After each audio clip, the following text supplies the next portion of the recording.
So can we start just by explaining the aims of the foundation? So just to be clear, the foundation is set up to provide support for people who are suffering from mental illness? I think that some of the demands that are made by the industry on people that are artistically inclined can overwhelm them to the point where they take drastic action. And so it's not just a question of getting people through these schools, it's also supporting them in being able to manage their way, navigate their way after they've left those places. And to, I think it's quite well known that artists have had those problems for years. Well, the foundation, I hope, we're going to be speaking to people who dealt with artists with problems in that direction, and to see why that happens, and maybe there's a different way of going about this. Do you ever see yourself as a designer yourself, in the sort of pragmatic term? I do design myself. But you do create your own garments, don't you? Yeah, I do, the whole time. Right. I've got about 15 on the go at the moment. Really? And so, when you're working with a designer, or there are certain designers who you've been associated with more than others. Would you mind naming those for me? Who are your top 3 or 4 designers who you would think, well, I really have to mention? Alexander. Carl. Gareth. Noritaka. Right. Christian Louboutin to begin with. I mean, like the shoes that are over there, which we made, and I've got pictures of us making them in Los Angeles airport, among other places, are now up for sale. And yes, it's so funny. I've got all these very funny pictures of us in sort of, I don't know, Burger King and sort of LAX. Always the most inspirational places. I know, exactly. I just want to try and establish with somebody like Carl, how does that process happen? Which people sort of tend to forget about couture is that you don't necessarily need to have the cap thing that comes down the catwalk. The whole point is that you can take the sleeve off one thing and you can put it on another, or you can actually make the jacket long, or you know, I mean, it's not pret-a-porter. But I mean, I have a whole second collection going on down there. What do you mean by a second collection? Well, I'll have a dress from sort of, I don't know, 5 years ago, and then I'll sort of go upstairs and I'll say, could you make this into a coat, please? When you say you go upstairs? To the petit atelier. All right, okay. Yeah, and then I'll say, and actually I need some white shirts, and can they look like this? Right. And so and they'll make them. So how's the relationship between you and Gareth? Just so I can get some idea of it. Does he come to you and show you his collection? Do you see it on the catwalk for the first time, or do you go to him with ideas? So or is it always different? He I don't influence. I don't think. What happens with Gareth sometimes is that what he'll do for men, I'll ask him to do for me. Because I love his men's stuff, especially the nailed stuff. Yeah. I went wild for that. So do you go to the catwalks of the designers you work with? You don't like that moment of being in public and being... I don't like that moment of being in public. But I'll do it for someone like Gareth. Yeah. I'll do it for someone like Cole, because I've been going for 25 years. Yeah. And but not the pret-a-porter one. Just I'll try to go to one a year. But there are so many people who want to go.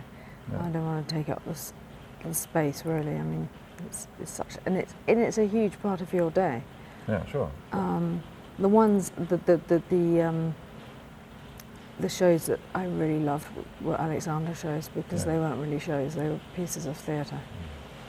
I don't think anybody else does that.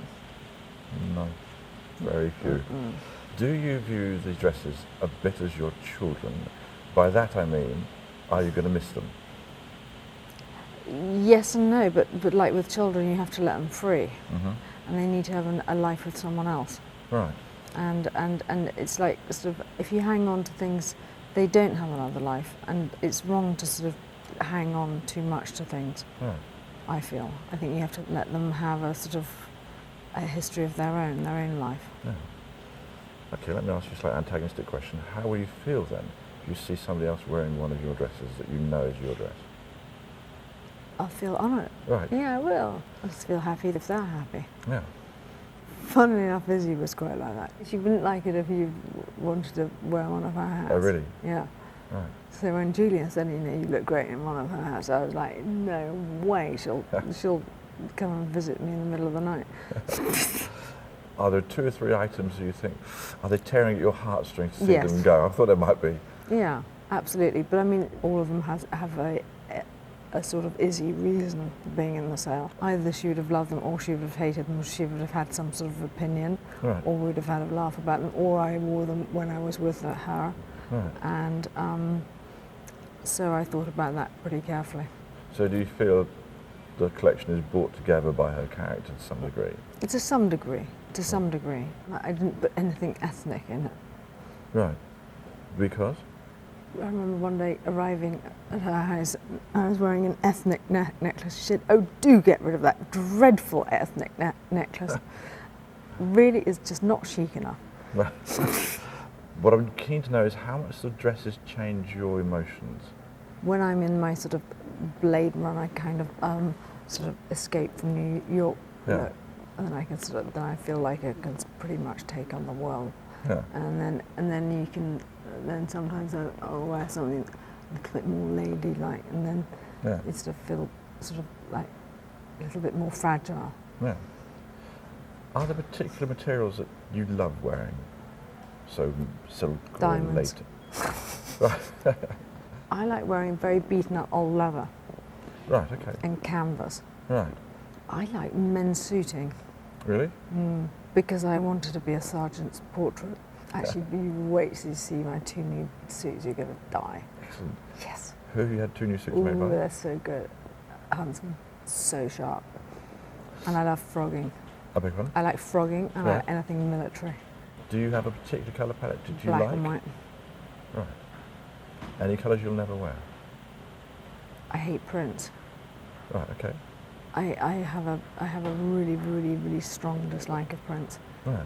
Joe says that, in fact, if he sees a print even near me, he's just, let's take that away from her, she's going to have a nervous collapse, which is true. Right. Is there anybody in history, Daphne, in the history of fashion design, who you think, I wish I'd been alive to be able to wear a... Vionnet and Madame Grey. Poiret. I mean, all those Adrian. Right. Sort of, I like all that sort of Hollywood stuff. Right. I quite love Oleg Cassini. Right. I know that's quite an odd thing to say, but I think he was rather good. Schiaparelli to a point. Right. I think she was a bit. I think she's slightly overrated. Mm-hmm. But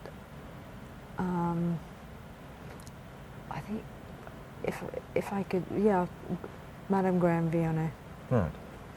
For me, I mean, it's great looking through the past, but also projecting it into the future. Yeah.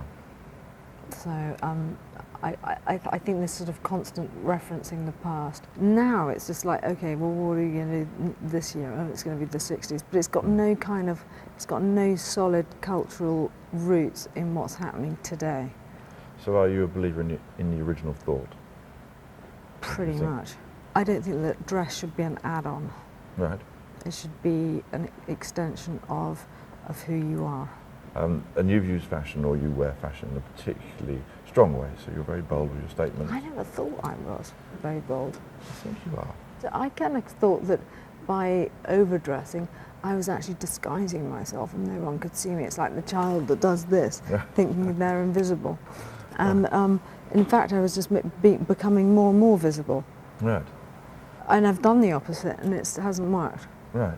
Like, I put on a black wig and some blue contact lenses and a pair of flat shoes. And I look really not like myself. Right. You have used quite different fashion spaces to express yourself and to express fashion, notably the department store window. I'll talk about Barney's. Yeah. But it's a very, in a way, it's taking fashion right onto the street. And I think that's an interesting phenomenon. There's a whole history of department stores with people in them, and that started with Marie Antoinette, and being in a shop window is actually, funnily enough, not so new. Right. I mean, when I did it, it was actually just me having a joke, and Yeah. the joke was on me.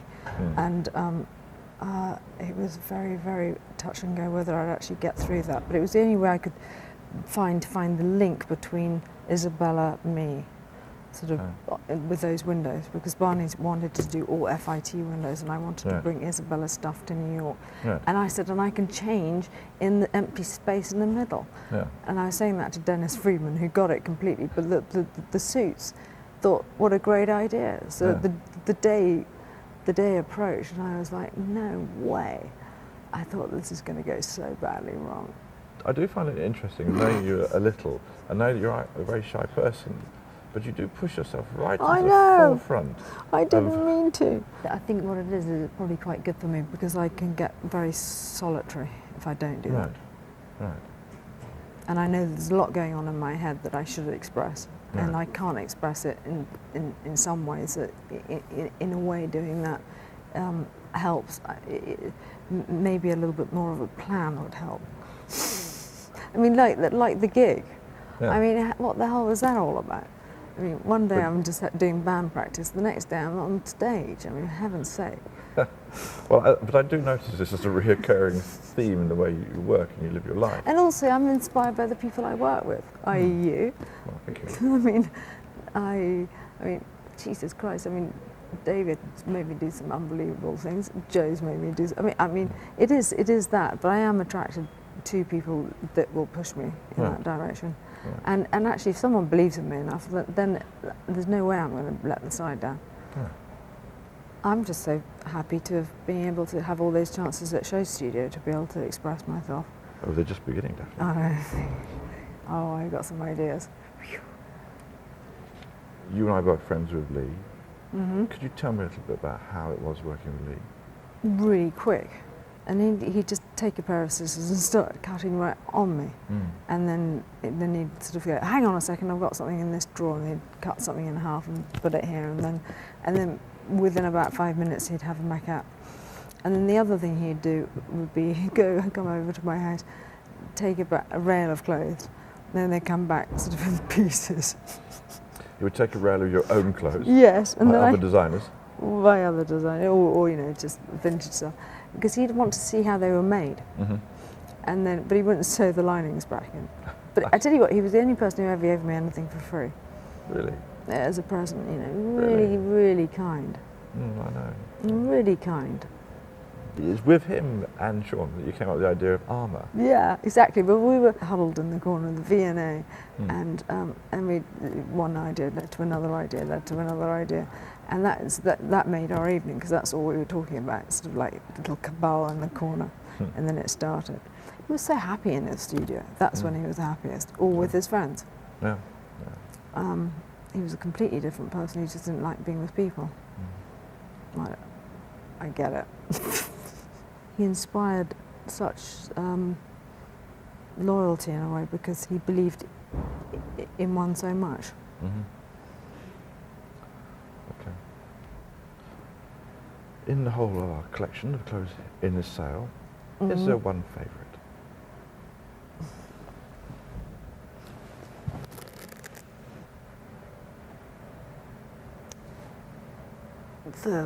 The silver dress. The silver bell dress? Yes. Very sad to see that go. Because that one we did together. I mean, he'd done I've got a few versions of that, but that one I wanted to look like it was one from outer space. Right. And also the lacquer dress at the front, and also the proof dress. That's one of the first things I ever bought. That was Lacroix's first collection. Right. Really? 1987. Do you always buy to wear, or sometimes if you see something exquisite that you wouldn't wear it, would you just buy it so you could have that as an object? Yes. Right. That's really silly. There's so much I couldn't wear, but as objects they are beautiful, like those Noritaka shoes. Yeah. I mean, they are more than a shoe. They're something else. Fashion is a sculpture. You take it one notch higher and it's art. Yeah. No, I agree with that.